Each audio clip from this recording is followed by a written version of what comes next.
السلام عليكم ورحمة الله وبركاته، مشاهدينا الكرام، مشاهدين قناة الياسرجي. أهلا ومرحبا بكم جميعا. فضلا وليس أمرا الاشتراك في القناة وتفعيل زر الجرس ليصلكم كل جديد إن شاء الله.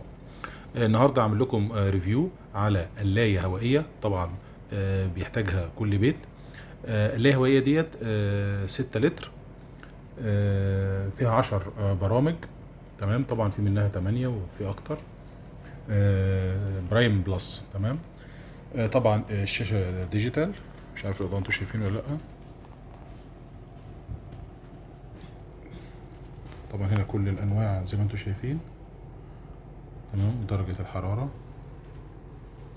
تمام، دي اختيار درجة الحرارة بين كذا وكذا، اتمنى تكونوا شايفين كده بس. تمام، ده المضيء جوه. عاوز تبص دوس عليه من هنا كده عشان ينور لك جوه كده، تشوف الحاجة من جوه. تمام، ده زرار الباور، تقفل وتفتح منه. وده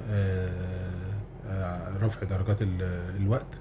تمام، وديت التقليل للسالب، موجب وسالب. طبعا زي ما انتم شايفين كل انواع الطعام اللي ممكن تستخدم عليها موجودة عليها. تمام، طبعا بالاضافة الى هنا في برضو درجات الحرارة من كذا لكذا. لو انت عاوز تختار مثلا وليكن من 15 ل 20 دقيقة، من 15 ل 20 برضو على درجة حرارة 160، وفي درجة حرارة 200.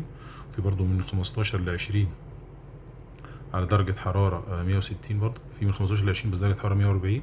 في من 30 ل 60 بس درجة حرارة 80، حسب اللي انت محتاجه، وحسب الأكل أو الحاجة اللي انت عاوز ايه تشغلها جوه. تمام، هنعمل وقت دلوقتي على حركة 3 دقايق. وقت 3 دقايق على وقت 3 دقايق مع درجة حرارة 190. تمام، نحاول كده نقلل درجة الحرارة دي، بينزل الوقت. تمام، درجة الحرارة زي ما انتوا شايفين 90 اهي، تفضل تقلب وتيجي ايه دلوقتي على دقيقتين. اتمنى يكون استفدتوا من الفيديو.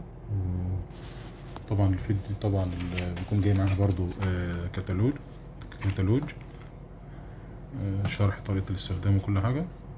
ماشي، اتأكدوا دايما بس من الموصل الكهربائي اللي هو طبعا عندنا في مصر 220 فولت. تمام، الهرتز يكون من 50 ل 60، ده عشان تشتغل في مصر. لو انت جايبها من بره دي 1500 واط. تمام، اتمنى اني اكون افدتكم. فضلا وليس امرا الاشتراك في القناة وتفعيل زر الجرس ليصلكم كل جديد ان شاء الله.